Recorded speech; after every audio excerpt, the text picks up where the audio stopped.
Hello, everybody, and thank you for tuning in. This is going to be a new series for me. I'm going to call it something like The Chronicles of the Female Narcissist, or Loving the Female Narcissist, or Love with a Female Narcissist. I'm not really sure, but it's going to be one of those. I guess you could tell already what the topic is going to be. Yes, it's going to be Loving the Female Narcissist.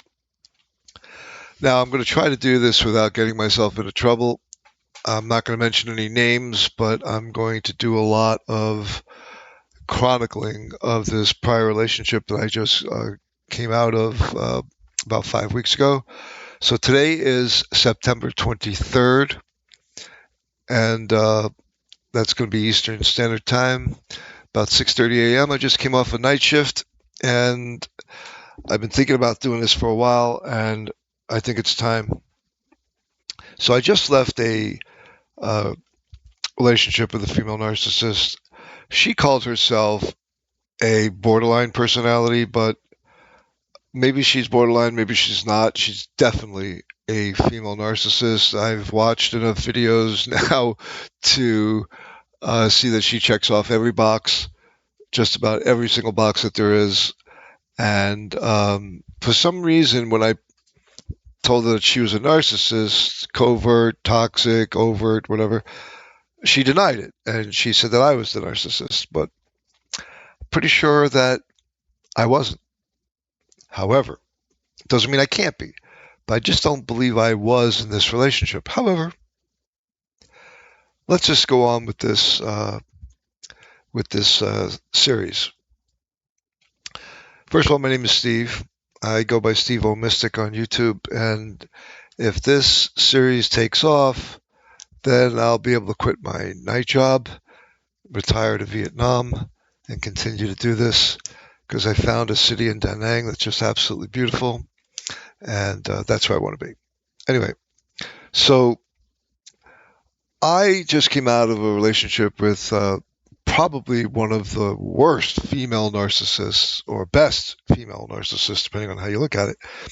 And I just barely got out with my freedom because I felt that my freedom was in jeopardy because of some of the whacked out things that were happening throughout this relationship, particularly the violence that was being raised because for some reason this female narcissist, she liked to fight and prides herself on the fact that she's a trained boxer, and she has a son was a professional boxer, a daughter that's a boxer, I don't know, ex-husband or father of her kids that was a boxer.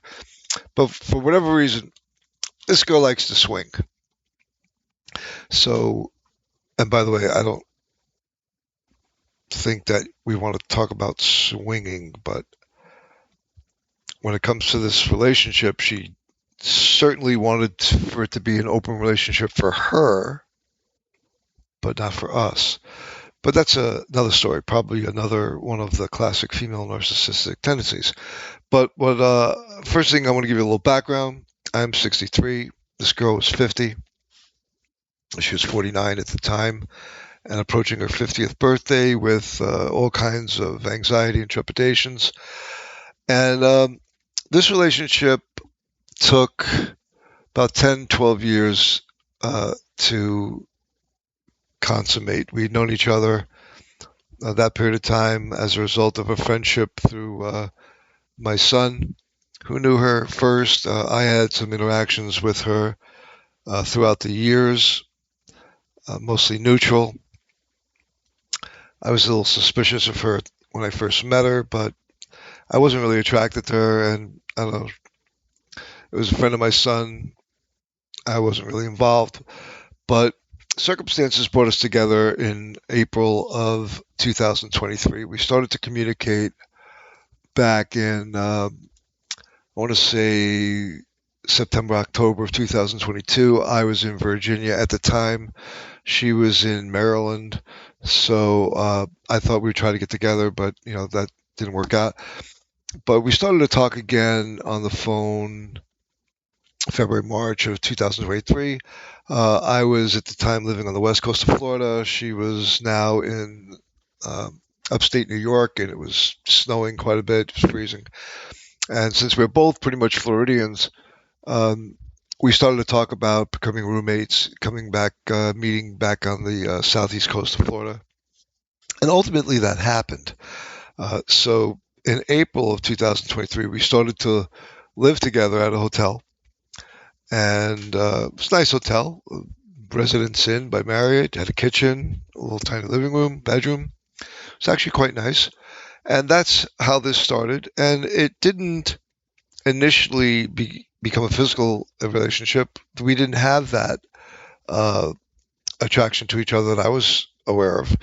But over the course of the days in the first week or so, by the time the first week came around, she basically pushed me up against the wall, started kissing me, and that began the relationship. So I feel that it was time that we were going to ultimately do this. I thought so. She says she didn't think so, but I don't know. She traveled across the several state lines to move in with a guy that she barely knew but knew. So I don't know, what truly goes through a girl's mind, but regardless, I figured it would be just a matter of time. We'd be sleeping together, and of course that happened. So what I want to focus on, though, because this is not going to be a long, boring uh, podcast, I hope. I'm going to try to cut this up into multiples because I don't know if there's going to be uh, any audience for this or not.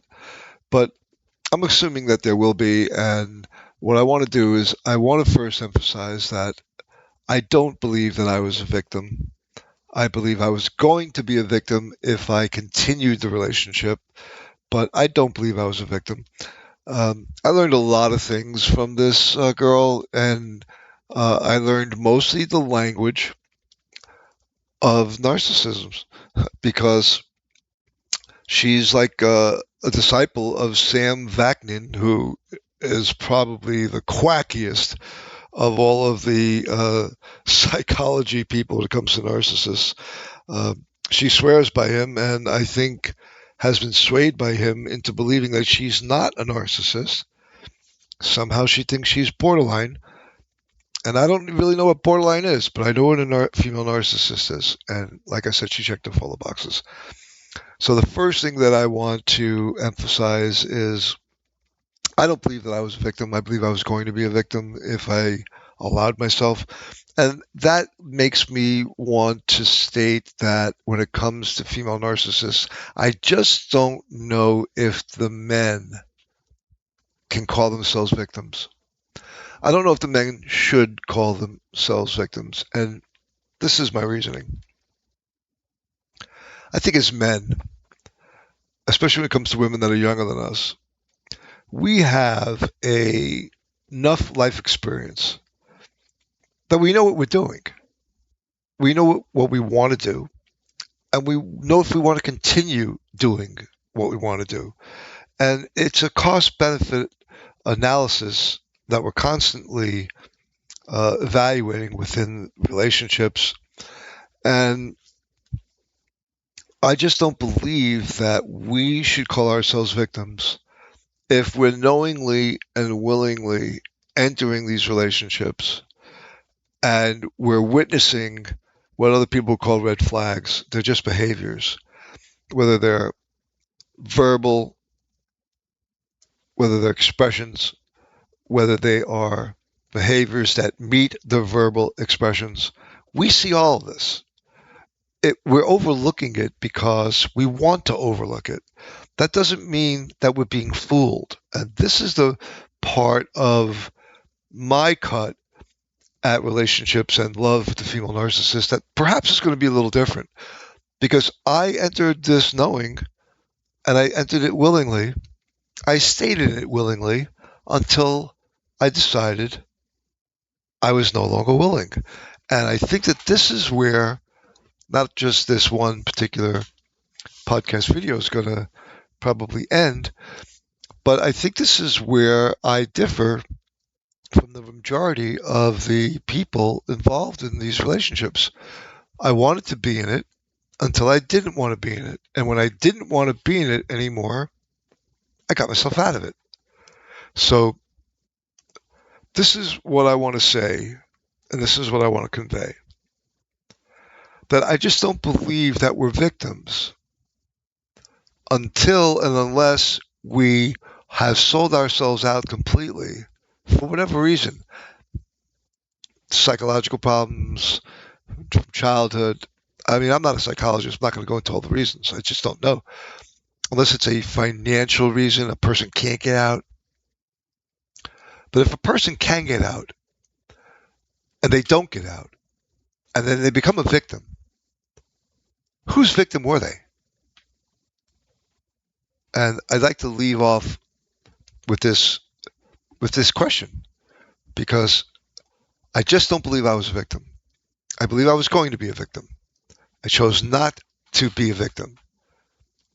However, I've got a lot to say about the female narcissist because I've learned quite a bit. I've been involved, obviously, with more than one, and which is why I am able to talk about it now. But let me know what you think about some of the questions I've raised. I don't want to go too deeply into this. I don't know how many minutes this is, but it's probably already too long. But I want to welcome people to this, and I really want feedback, and I want to grow this channel. I want to make this channel work. And I'm going to focus on the female narcissist, because loving a female narcissist, it can be a lot of fun until it's not. And that, my friends, is probably where the line is drawn between willing participant and victim. So please give me some comments, give me some feedback. I want this to work. I wish you all a good night. Thank you.